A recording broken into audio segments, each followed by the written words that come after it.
नमस्कार, मैं दीपक कुमार आप सभी का स्वागत करता हूं द आदर्श डायलॉग में। दोस्तों, ऐसे तो आप सभी लोग जानते होंगे कि इस देश में एक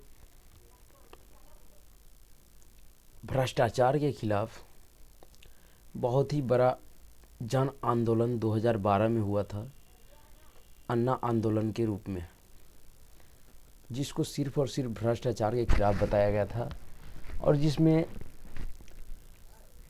उस आंदोलन का मुख्य मांग था कि एक जन लोकपाल बिल बनाया जाए जो कि इस देश में उन सभी संस्थानों से ऊपर हो, यानी कि एक तरह सर्वोपरि हो, कि अगर किसी भी संस्थान के कोई भी व्यक्ति के द्वारा अगर किसी भी तरीके का भ्रष्टाचार किया जाता है तो उस व्यक्ति को लोकपाल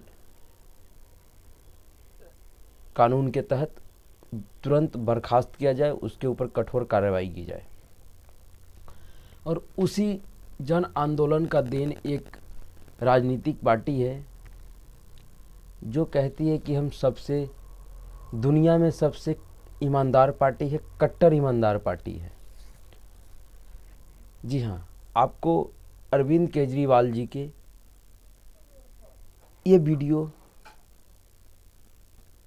देखनी चाहिए और आपने बहुत पहले भी कई बार देखे होइएगा। कृपया इस वीडियो को पहले देखिए, उसके बाद हम इस पे बात करेंगे। जी हाँ, उनका राजनीति में आने से पहले भ्रष्टाचार के खिलाफ, भ्रष्टाचार के प्रति उनका किस तरह का नीति था, वो इन वीडियो में साफ साफ दिख रहा है।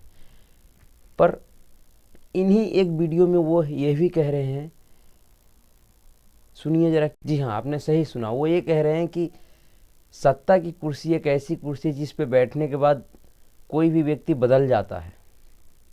खैर, बात उन्होंने बिल्कुल सही कहा कि सत्ता मिलने के बाद हर एक अच्छे अच्छे लोकपाल वाले व्यक्ति भी बदल जाते हैं, और आज उनका कहा हुआ बात सत्य हो रहा है उन्हीं के पार्टी के साथ, कि जब से अरविंद केजरीवाल सत्ता की उस कुर्सी पे बैठे हैं, ना ही अब कहीं वो लोकपाल है, ना ही भ्रष्टाचार के खिलाफ वो लड़ाई है, और ना ही वो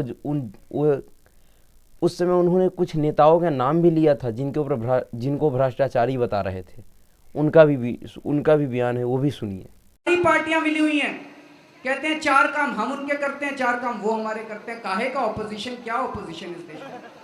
कोई ऑपोजिशन नहीं बचा इस देश के अंदर। ऑपोजिशन में तो हम और आप हैं, बाकी सारे सत्ता के अंदर है। बीजेपी भी सत्ता में है, कांग्रेस भी सत्ता में है, शरद पवार भी सत्ता में, लालू यादव भी सत्ता में, मायावती भी सत्ता में, मुलायम सिंह यादव भी सत्ता में। हम लोग ऑपोजिशन के अंदर है, मैं और आप ऑपोजिशन के अंदर। तो अभी मैं अपनी बात केवल इतना कह के बंद करूंगा।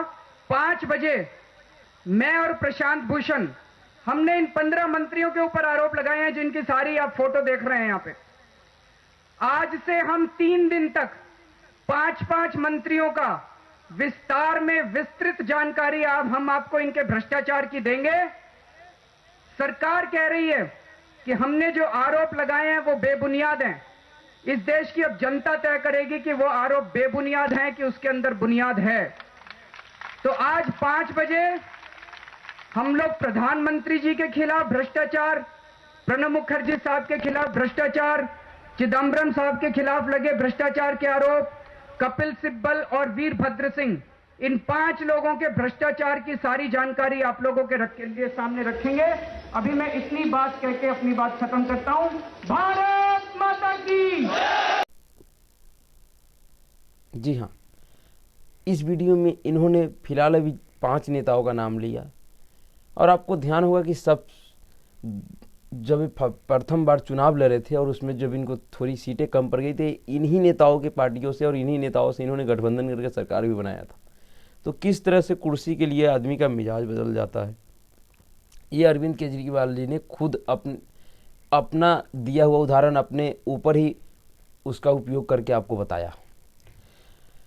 जी हाँ, दरअसल आज हम केजरीवाल जी की बात क्यों कर रहे हैं दोस्तों? संभवतः सुकेश चंद्रशेखर को इस देश के हर एक व्यक्ति जानते होंगे। वो एक बहुत ही बड़ा घोटालेबाज है जो केजरीवाल सरकार जी के जेल के अंदर रहते हुए भी 200 करोड़ का घोटाला कर लिया, ठगी कर लिया, यानी ठग है वो, सब बहुत ही बड़ा ठग है। और इनके केजरीवाल सरकार के जेल के अंदर रहते हुए भी उन्होंने 200 करोड़ का ठगी कर लिया इस देश में। बताइए, गजब का जेल है केजरीवाल जी का कि जेल के अंदर रहने वाला व्यक्ति भी 200 करोड़ रुपये का ठगी कर लेता है और केजरीवाल जी कहते हैं हमको पता ही नहीं है। जी हाँ, दरअसल सुकेश चंद्र शेखर ने एक नया लेटर बम फोड़ा है केजरीवाल और उनके चाहते मंत्री सत्येंद्र जैन के ऊपर, जो कि एक मसाज मंत्री। अभी आप उनका एक वीडियो देखे होइएगा, नहीं देखे तो फिर से उनका एक वीडियो देख लीजिए जिससे आपकी यादें पुराना ही हो जाए।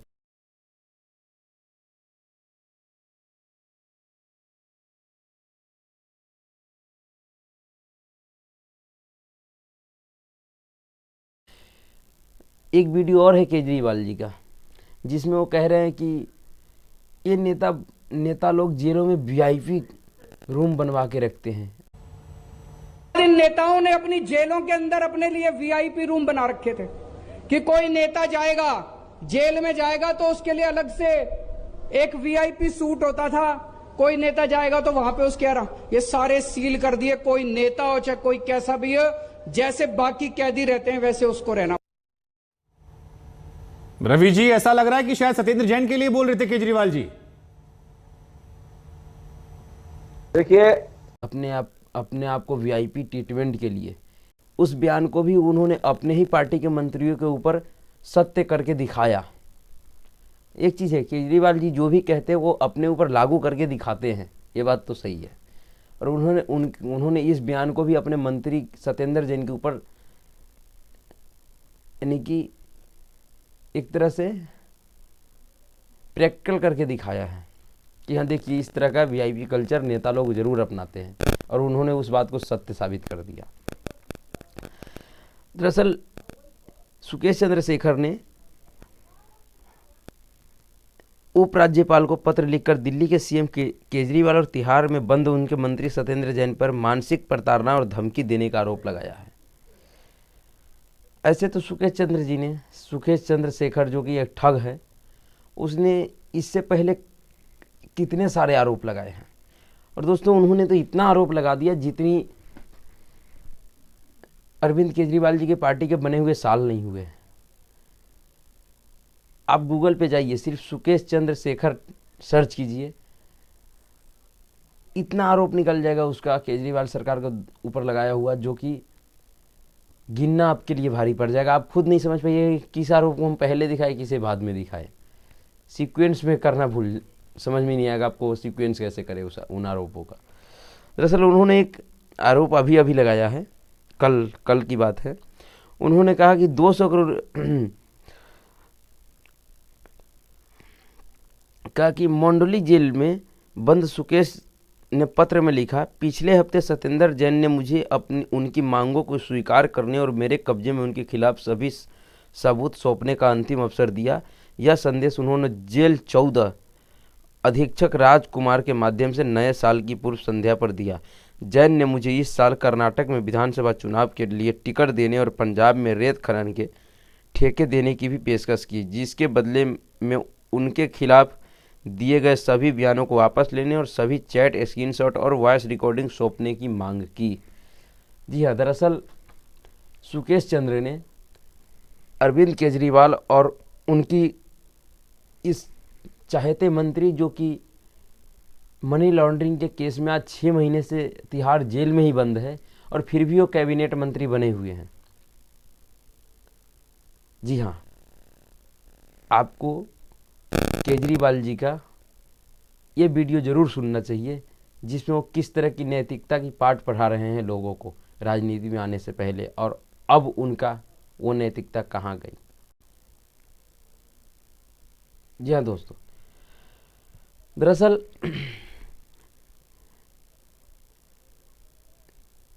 जो सुकेश चंद्र के पास जो सबूत है, उन्होंने जो आरोप लगाया है, उन्होंने आरोप इतना पुख्ता लगाया है जिसको नकारना दिल्ली सरकार और केजरीवाल के लिए टेढ़ी खीर साबित हो रही है। से कहता है ना, दांते चनो लोहा, वो दांतों तले लोहा के चने चब्बा दी, वही हाल अभी सुकेश चंद्र ने केजरीवाल जी का कर दिया और उनके मंत्रिमंडल का। अक्सर ऐसा केजरीवाल के मंत्रिमंडल या केजरीवाल की जो आम आदमी पार्टी है उनमें जो मंत्री हैं उनके ऊपर कोई पहला आरोप नहीं है। इस तरह के उनके कई मंत्रियों के ऊपर आरोप लग चुका है, जिसका एक लंबी चौड़ी फहरिस्त है। जी हाँ, पहले हम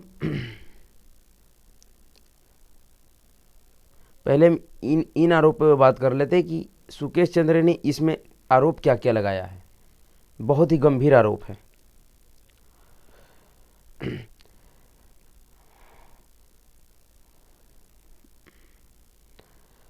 सुकेश ने लिखा, जैन ने उसे चेतावनी दी कि अगर मैं सहमत नहीं हूं तो वह सुनिश्चित करेंगे कि मुझे मंडौली जेल की एक जेल से दूसरी जेल में स्थानांतरित कर दिया जाएगा और इस तरह से प्रताड़ित किया जाएगा कि मैं खुद आत्महत्या करने की स्थिति में पहुंच जाऊंगा या फिर सुशांत सिंह राजपूत जैसा हश्र होगा।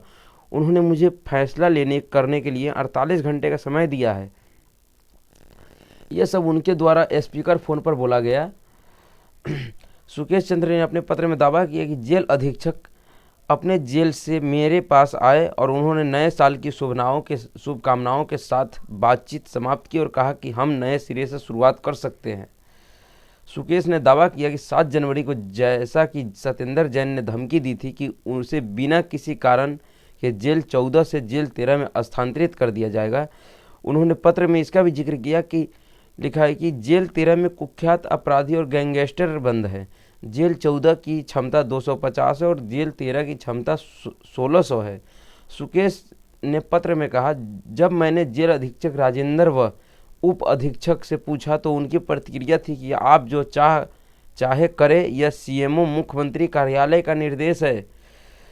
उन्होंने मुझे और भी धमकी दी कि यह केवल शुरुआत है और प्रतीक्षा करें। उन्होंने कहा कि बेहतर होगा कि मैं मिस्टर जैन से माफ़ी मांग लूं और समझौता कर लूं, नहीं तो मेरी ज़िंदगी मेरी कल्पना से कहीं ज़्यादा तकलीफदेह होगी। उन्होंने ये भी मांग की कि उनके किसी सत्संग ट्रस्ट को 50 लाख रुपये दिए जाए। दरअसल का आरोप है ठग ने आरोप लगाया कि केजरीवाल और मुख्य रूप से सत्येंद्र जैन जेल में धमकाने और जबरन वसूली करने के लिए अपनी आधिकारिक स्थिति का दुरुपयोग करते हैं। सुकेश ने सवाल किया, कैसे जैन ने जेल 14 अधीक्षक के फ़ोन से मुझसे बात की, यह भी कि उनके निर्देश पर अभी भी स्थानांतरण और पोस्टिंग कैसे की जा रही है। साथ ही उनके द्वारा दी गई चेतावनी के अनुसार मुझे ठीक 48 घंटे के भीतर जेल 13 में स्थानांतरित कर दिया गया। जी हाँ, तो आप इन आरोपों को देखिए। जो केजरीवाल सत्ता में आने से पहले ये कहा करते थे और सत्ता में आने के कुछ दिन बाद भी ये कहते थे, क्या कहते थे आप खुद सुनिए। कल को अगर मनीष सिसोदिया चोरी करेंगे तो मनीष सिसोदिया केजरीवाल का कुछ नहीं लगता, उसको जेल जाना पड़ेगा।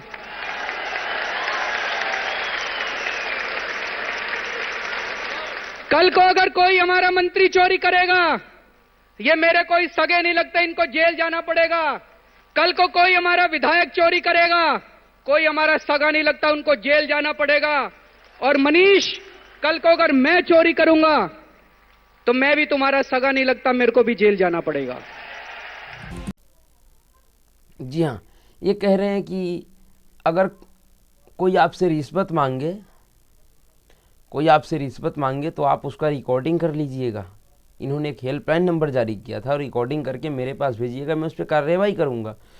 और यह व्यक्ति जो कि एक ठग है, सुकेश चंद्रशेखर, इसने भ्रष्टाचार का कितना बड़ा आरोप लगाया है आम आदमी पार्टी के ऊपर, वो आप खुद देखिए। महाठग सुकेश चंद्रशेखर ने अपने वकील के नाम लिखे आरोप पत्र में कहा कि जब से उसने दिल्ली के एलजी को खत लिखकर शिकायत की है, तब से सत्येंद्र जैन और तिहाड़ जेल के डीजी अब तबादला कि दिल्ली सरकार में मंत्री सत्येंद्र जैन तिहाड़ जेल के पूर्व डीजी उसे धमका रहे हैं। इतना ही नहीं, इस बार उसने अरविंद केजरीवाल को भी घेरा है।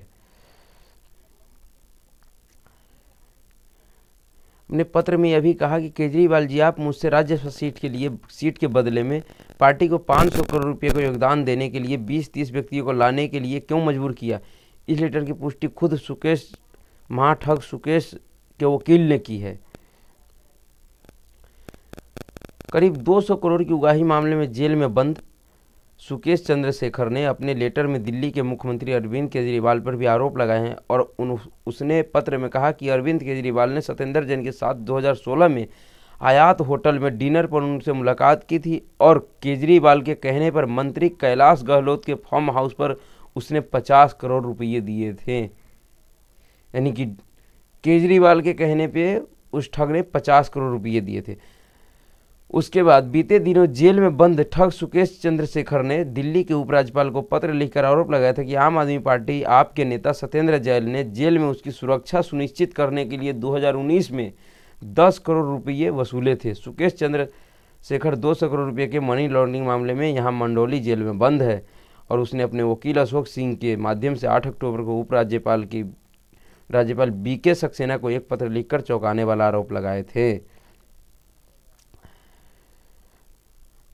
उपराज्यपाल कार्यालय के सूत्रों के अनुसार चंद्रशेखर का पत्र कार्यालय को मिला था और उसने आवश्यक कार्रवाई के लिए 18 अक्टूबर को दिल्ली सरकार के मुख्य सचिव को भेज दिया गया है। पत्र में आरोप लगाया गया था कि चंद्रशेखर को दक्षिणी क्षेत्र में पार्टी में कोई महत्वपूर्ण पद देने और राज्यसभा के लिए नामांकन में मदद के लिए आप यानी आम आदमी पार्टी को 50 करोड़ रुपये से अधिक दिए गए। चंद्रशेखर ने आरोप लगाया कि 17 में 2 पत्ती चुनाव चिन्ह भ्रष्टाचार मामले में गिरफ्तारी के बाद उसे तिहाड़ जेल में बंद कर दिया गया और जैन ने उनसे मुलाकात की थी जो उस समय जेल विभाग के मंत्री भी थे। तिहाड़ जेल का संचालन दिल्ली सरकार का कारागार विभाग करता है। चंद्रशेखर ने आरोप लगाया कि इसके बाद 2019 में सत्येंद्र जैन और उनके सचिव एवं उनके करीबी दोस्त सुनील ने फिर जेल में मुझसे मुलाकात की, मुझे जेल में सुरक्षित रखने तथा बुनियादी सुविधाएं मुहैया कराने के लिए हर महीने 2 करोड़ रुपये देने को कहा। पत्र में आगे आरोप लगाया कि इस प्रकार सत्येंद्र जैन को कुल 10 करोड़ रुपये और जेल महानिदेशक अब तबादला हो गया संदीप गोयल को 12.5 करोड़ रुपये दिए गए। पत्र में यह भी कहा गया कि चंद्रशेखर ने प्रवर्तन निदेशालय ईडी को यह जानकारी दी थी। ठग चंद्रशेखर ने के इस आरोप के बाद आप और आम आदमी पार्टी यानी कि वो तो राजनीतिक मुद्दा तो होना ही था। तो दोस्तों इस तरह का ठोस आरोप जिस तरह से ठग लगा रहा है और एक एक व्यक्ति का नाम बता रहा है, ऐसा नहीं कि किसी अज्ञात के खिलाफ लगा रहा है कि हम उसे नहीं जानते, कोई अज्ञात व्यक्ति था, नहीं, इन्होंने साफ साफ नाम लिया अरविंद केजरीवाल का, सत्येंद्र जैन का, कैलाश गहलोत का, उसके बाद जो उसका सचिव है यानी जो जैन साहब का जो सचिव है उसका नाम लिया। उसके बाद इसमें एक और व्यक्ति का नाम लिया जो पूर्व डीजी है संदीप गोयल। ये सबका नाम स्पष्ट बता रहा है और तब भी केजरीवाल जी इनके बचाव में क्या कर रहे हैं ये देखिए। वो ये कह रहे हैं कि सत्येंद्र जैन बिल्कुल पाक साफ है, ये जो भी आरोप लगा रहा है सुकेश चंद्रशेखर वो बेबुनियाद आरोप है और गुजरात में जो घटना घटी उससे बचाने के लिए है। तो क्या अरविंद केजरीवाल और आम आदमी पार्टी के नेताओं के ऊपर ये पहला आरोप है? जी नहीं, ये पहला आरोप नहीं है। इससे पहले भी इनके ऊपर कई आरोप लग चुके हैं और इनके कई मंत्री को इस्तीफा देना पड़ा। जी हाँ, और उससे पहले इस ठग ने एक और बहुत ही गजब का आरोप लगाया था इनके ऊपर, जिसको देखने के बाद तो ये समझ में आपको आएगा कि वाकई इनके आरोपों में दम है और जिससे केजरीवाल सरकार कहीं ना कहीं पीछे भाग रही है, क्योंकि उनके ऊपर जो आरोप लग रहा है ये आरोप सही है, सही साबित हो रहा है। दरअसल ये आरोप क्या था? ठग सुकेश चंद्र का सीएम केजरीवाल पर एक और लेटर बम, अब पॉलीग्राफ टेस्ट की दी चुनौती। दरअसल अगर अरविंद केजरीवाल ये कहता है कि ये व्यक्ति जो भी आरोप लगा रहा है वो गलत है, तो फिर जो ये व्यक्ति साबूत दे रहा है, साक्ष्य दे रहा है, उसको तो माना जाएगा, और नहीं माना जाएगा तो ये व्यक्ति अब खुद टेस्ट करवाने के लिए भी तैयार है। देखिए इन्होंने क्या किया। दिल्ली के मुख्यमंत्री अरविंद केजरीवाल और सत्येंद्र जैन के खिलाफ महाठग सुकेश का एक और लेटर बम सामने आया। दरअसल यह खबर 12 नवंबर की है। सुकेश ने अपने वकील अशोक सिंह के जरिए इसे जारी किया है। इसमें सुकेश चंद्रशेखर ने पॉलीग्राफ टेस्ट कराने की चुनौती दी और कहा कि मैं सत्येंद्र जैन और केजरीवाल के खिलाफ दिए आरोपों पर अपना पॉलीग्राफ टेस्ट कराने के सजेशन का स्वागत करता हूं। इसी के साथ सुकेश ने अरविंद केजरीवाल और सत्येंद्र जैन को भी पॉलीग्राफ टेस्ट के लिए चुनौती दी। सुकेश ने कहा कि वो भी इसके लिए कंसेंट दे और फिर तीनों का एक साथ टेस्ट हो। सुकेश ने लेटर में यह भी कहा कि इस टेस्ट का लाइव प्रसारण होना चाहिए ताकि अरविंद केजरीवाल और सत्येंद्र जैन का सच देश के सामने उजागर हो सके। सुकेश चंद्र ने दावा किया, जी हाँ, अब एक तो पहली बात सुकेश चंद्र के इस बयान से यह स्पष्ट हो जाता है कि वो व्यक्ति जो भी आरोप लगा रहा है कहीं ना कहीं उस आरोपों में सच्चाई है। जिस सच्चाई के ऊपर उस व्यक्ति का इतना भरोसा है कि वो एक प्रदेश के मुख्यमंत्री और स्वास्थ्य मंत्री को खुल्लम खुला चैलेंज दे रहा है और वह मुख्यमंत्री और स्वास्थ्य मंत्री कहीं ना कहीं उसके चैलेंज को देखते हुए भाग रही है, वो इस बात के लिए तैयार नहीं है। उसके बाद दूसरा उन्होंने एक उसी में एक बयान दिया था, जिस बयान को हमें आज 1-2 दिन पहले जो घटना घटी है, जिसके लिए केजरीवाल सरकार को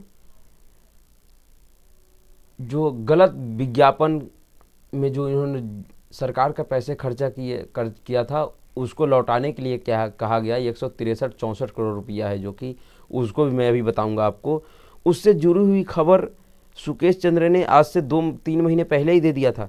दरअसल उस समय भी एक न्यूज़ आया था जब ये सारे आरोप इनके ऊपर लग रहे थे, तो उस समय एक न्यूयॉर्क टाइम में एक खबर छपी थी मनीष सिसोदिया के तारीफ में कि उन्होंने स्कूल में बहुत अच्छे काम किए हैं। उसी का पोल एक खोल रहा है सुकेश चंद्र। सुकेश चंद्र ने दावा किया कि उनके जानकार पीआर एजेंट के जरिए न्यूयॉर्क टाइम्स, वाशिंगटन पोस्ट और टाइम्स मैगजीन जैसे अखबारों में दिल्ली के सरकारी स्कूलों के प्रमोशन के लिए पैसा देकर पेड न्यूज छपवाई गई है। ये पेड न्यूज इन अखबारों के पीआर एजेंट मार्क और बेरोनिका के जरिए 8,50,000 यूएस डॉलर देकर छपवाई गई। सुकेश चंद्र ने आरोप लगाया कि उसने केजरीवाल और सत्येंद्र जैन के लिए करोड़ों की घड़ी दुबई से मंगाई और गिफ्ट में दी। जी हाँ, तो जो व्यक्ति ये कहता था कि हमें आप रिकॉर्डिंग करके भेजिए, अगर हमारे किसी मंत्री के खिलाफ अगर कोई आरोप अगर आप साबित करते हैं और उसके ऊपर कोई आरोप लगता है तो मैं उसको तत्काल प्रभाव से हटा दूंगा। फिर सत्येंद्र जैन में ऐसा कौन सा राज छिपा हुआ है केजरीवाल का कि इतने आरोप लगाने के बाद भी उसको आज 6 महीने से ऊपर हो गया, कैबिनेट मिनिस्टर बनाए हुए हैं, वो भी जेल के अंदर रहते हुए। जी हाँ, दरअसल अभी जिस खबर की चर्चा हो रही है जो 164 करोड़ रुपये का मामला है, वो भी एक आरोप इनके ऊपर एक नया आरोप लगा है, वो भी देखिए। राजनीतिक विज्ञापन मामले में एएपी को डीआईपी का नोटिस 10 दिन में 164 करोड़ रुपये भुगतान करने को कहा। दरअसल यह आरोप है कि दिल्ली के उपराज्यपाल बीके सक्सेना ने मुख्य सचिव को 2015-16 के दौरान सरकारी विज्ञापनों की आड़ में प्रकाशित राजनीतिक विज्ञापनों के लिए आम आदमी पार्टी से 97 करोड़ रुपये वसूलने का निर्देश दिया था। इसके 1 माह बाद नोटिस भेजा गया है, लेकिन इनमें रकम 164 करोड़ रुपये कर दी गई है। इसमें इस राशि पर ब्याज भी शामिल है। जी हाँ, दरअसल जो आप देखते थे कि केजरीवाल का चाहे एक छोटा सा छोटा प्रोग्राम हो या एक छोटी सी छोटी बात हो, उसको इस देश की मीडिया इतनी दिखाती थी, उसका कवरेज इतनी करती थी जितना आज तक के इतिहास में किसी भी प्रदेश के मुख्यमंत्री का मीडिया कवरेज इतना नहीं हुआ होगा। तो फिर केजरीवाल का इतना मीडिया कवरेज कैसे होता था? दरअसल उसके पीछे सारा खेल यही था। ये जो 164 करोड़ रुपये का जो खेल है, ये पैसे उन्हीं मीडिया संस्थानों को बांटा गया केजरीवाल की तरफ से सिर्फ अपना प्रमोशन करवाने के लिए। हर एक चुनाव में जो आप कहीं का भी टीवी खोलते थे उस पर सिर्फ केजरीवाल दिखता था, कहीं का भी टीवी खोलिए केजरीवाल दिल्ली मॉडल। तो दरअसल दिल्ली मॉडल को पूरे देश में प्रमोट करने के लिए 164 करोड़ रुपये जो इन्होंने उन टीवी चैनलों और अखबारों को बांटे, उनके ऊपर ये यानी कि एक तरह से उसी पैसे की वसूली का ये नोटिस इनको मिला है। सूचना एवं प्रसारण निदेशालय DIP ने आम आदमी पार्टी को 164 करोड़ रुपये की वसूली का नोटिस जारी किया है। सूत्रों के मुताबिक राशि का भुगतान 10 दिनों के अंदर करने के लिए कहा गया है। दरअसल दिल्ली के उपराज्यपाल BK सक्सेना ने मुख्य सचिव को 2015-16 के दौरान सरकारी विज्ञापनों की आड़ में प्रकाशित राजनीतिक विज्ञापन के लिए आपसे यानी आम आदमी पार्टी से 97 करोड़ रुपये वसूलने का निर्देश दिया था। इसके एक माह बाद नोटिस भेजा गया, लेकिन इसमें रकम 164 करोड़ रुपये कर दी गई। इसमें राशि पर ब्याज भी शामिल है। सूत्रों का कहना है कि अगर आम आदमी पार्टी के राष्ट्रीय संयोजक अरविंद केजरीवाल को तय समय तक रकम का भुगतान नहीं करेंगे तो आपकी संपत्तियां भी कुर्क की जा सकती है। हालांकि नोटिस पर अभी तक आम आदमी पार्टी की कोई प्रतिक्रिया नहीं आई है। जी हाँ, आम आदमी पार्टी को सूचना एवं प्रसारण निदेशालय DIP की ओर से जारी किए गए नोटिस पर दिल्ली के उप मुख्यमंत्री मनीष सिसोदिया ने हमला बोला है। उन्होंने कहा कि दिल्ली में अफसरों पर असंवैधानिक नियंत्रण का नाजायज इस्तेमाल देखिए। बीजेपी ने दिल्ली सरकार की सूचना विभाग सचिव एलिस वाज IAS से नोटिस दिलवाया है कि 2017 से दिल्ली से बाहर राज्यों में दिए गए विज्ञापनों का खर्चा मुख्यमंत्री अरविंद से वसूला जाएगा। जी हाँ, तो दरअसल अरविंद केजरीवाल के ऊपर अब तक इतने आरोप लग चुके हैं और इनके मंत्रियों के ऊपर कि आप खुद कंफ्यूज हो जाइएगा कि हम किस आरोप को कैसे दिखाएं, किसको पहले दिखाएं, किसको बाद में दिखाएं, समझ में नहीं आता है। ये एक ऐसी पार्टी है जिस पार्टी को बने हुए जितने साल नहीं हुए उससे ज़्यादा इन पे आरोप लग गए हैं। और ये कोई पहला आरोप नहीं है, इससे अभी पंजाब से भी एक खबर आई है। पंजाब का भी एक इनका मंत्री है जो अभी अभी इस्तीफा दे दिए, उनके ऊपर भी भ्रष्टाचार का आरोप लगा था। जी हाँ, इनका जो पंजाब का मंत्री है, पंजाब कैबिनेट मंत्री फौजा सिंह सरारी ने दिया इस्तीफा, कहा पार्टी का वफादार सिपाही रहूंगा। दरअसल भ्रष्टाचार के आरोप के बाद पंजाब सरकार के मंत्री फौजा सिंह सरारी ने दिया इस्तीफा। जी हाँ,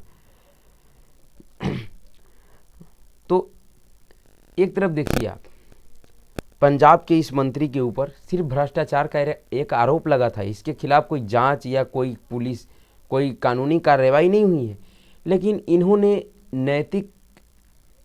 नैतिक स्तर पे अपनी नैतिकता को समझते हुए, अपने कर्तव्य को समझते हुए इस्तीफा दे दिया। और इसका आम आदमी पार्टी का जो पंजाब सरकार की जो पार्टी मैनेजमेंट के लोग हैं उन्होंने इनका इस्तीफा ले भी लिया। पर क्या कारण है कि दिल्ली में सत्येंद्र जैन के ऊपर इतनी गंभीर आरोप लगने के बाद एक व्यक्ति खुलेआम उनके ऊपर इतना गंभीर आरोप लगा रहा है और जिसकी पुष्टि भी होती हुई दिख रही है। जी हाँ, पुष्टि होती हुई क्यों दिख रही है? क्योंकि इन आरोपों के बाद जो सुकेश चंद्रशेखर ने एक नाम लिया है पूर्व जो जेल DG विजय गोयल का, उसका दिल्ली गृह विभाग ने उसे निलंबित भी कर दिया था इन आरोपों के बाद। तो या तो सरकार यह मानती है कि हाँ इस आरोपों में दम है, जब ही उन्होंने उसको हटाया था, और जब उनको हटाया तो फिर जो सत्येंद्र जैन जो मंत्री है इनका, उनका इस्तीफा क्यों नहीं लिया भाई? उनको क्यों नहीं मंत्रिमंडल से हटाया गया? क्योंकि सारा आरोप तो उन्हीं के ऊपर है। उस DG जेल से तो ज़्यादा पैसा ये सत्येंद्र जैन ले रखा है, तो फिर उसको क्यों नहीं हटाया गया भाई? तो क्या केजरीवाल उससे डरते हैं? इनका कोई राज छुपा के रखा है सत्येंद्र जैन? इससे तो यही साबित होता है। और जहाँ एक तरफ आप पंजाब में सिर्फ आरोप के बाद आपका मंत्री इस्तीफा दे देता है या आप उसको जेल भेजवा देते हैं। इससे पहले भी पंजाब के स्वास्थ्य मंत्री जब सरकार बनी थी नई में, जब भी उनके ऊपर एक भ्रष्टाचार का आरोप लगा और उन्होंने उनको जेल भेजवा दिया, उसको बर्खास्त करके उनको जेल भेजवा दिया। तो आप उनको जेल भेजवा सकते हैं, तो फिर अपने स्वास्थ्य मंत्री क्यों नहीं भाई? ये जेल तो वो ऐसे ही जा चुके हैं, उनसे कम से कम इस्तीफा तो ले लीजिए, मंत्रिमंडल से तो उसको बाहर कीजिए। नहीं करेंगे। दरअसल आम आदमी पार्टी की एक लंबी फहरिस्त है इनके ऊपर आरोपों का। जब से इनकी पार्टी बनी, जब से इनका सरकार बना, इनके ऊपर इतने आरोप लग चुके हैं कि गिनना मुश्किल हो रहा है। इनका सबसे पहला आरोप जो परिवहन मंत्री रहे पहले सरकार में गोपाल राय, उनके ऊपर है। गोपाल राय आम आदमी पार्टी के वरिष्ठ नेता थे, कई मामलों में अभी भी वो पार्टी की ओर से राय रखते हैं। केजरीवाल सरकार में उनको परिवहन मंत्री बनाया गया था। प्रीमियम बस सेवा को शुरू करने के लिए, जो प्रीमियम बस सेवा थी उनको शुरू करने के लिए जांच में गड़बड़ी के लिए जब भ्रष्टाचार निरोधक शाखा ने इन्हें पूछताछ के लिए बुलाया, तो ये उससे पहले ही इस्तीफा दे दिए डर के मारे कि अब तो फंसने वाले ही हैं। उसके बाद इनका पर्यटन मंत्री था दूसरा नंबर का जितेंद्र सिंह तोमर, कानून एवं पर्यटन मंत्री, जो फर्जी डिग्री के मामले में जिनको जेल भी हुई है, जांच जारी है, गिरफ्तार किया गया, इनको जेल भी हुआ और मंत्री पद से भी हटना पड़ा। तीसरा इनका मंत्री आसिम अहमद, इनके ऊपर आरोप लगा कि इन्होंने इनको खाद और आपूर्ति मंत्री रहे ये। इनके ऊपर आरोप था कि इन्होंने एक बिल्डर से भवन निर्माण के लिए 6 लाख रुपये घूस लिए, और केजरीवाल जी के पास सिर्फ इनका एक रिकॉर्डिंग आया था, ऑडियो रिकॉर्डिंग, और उस रिकॉर्डिंग के आधार पर इनको मंत्रिमंडल से हटा दिया गया, बर्खास्त कर दिया गया। तो फिर जब इन लोगों के साथ आप ऐसा किए तो फिर सत्येंद्र जैन के खिलाफ क्यों नहीं कर रहे हैं? क्या सत्येंद्र जैन के खिलाफ कार्रवाई करने से आपको डर लग रहा है? एक और इनका मंत्री था संदीप कुमार नाम का, जो महिला एवं बाल विकास मंत्री था इनके सरकार में। उन पे एक महिला के ही यौन शोषण का आरोप लग गया, उन्हें भी गिरफ्तार किया गया, उनका भी मंत्री पद चला गया, वो भी जेल में हैं। तो जब इस तरह के लोगों के खिलाफ अरविंद केजरीवाल कार एक्शन ले सकते हैं, तो फिर जिसके खिलाफ इतना ठोस और महत्वपूर्ण आरोप लग रहे हैं, इतना बड़ा आरोप लग रहे हैं, उस सत्येंद्र जैन के खिलाफ कार्रवाई कब की जाएगी? और कार्रवाई न करने के बाद अगर फिर भी कोई आदमी ये कहता है कि हमारी पार्टी सबसे कट्टर ईमानदार पार्टी, हम भ्रष्टाचार के खिलाफ लड़ेंगे, तो फिर ये तो मजाक से ज़्यादा कुछ भी नहीं है। जी हाँ दोस्तों,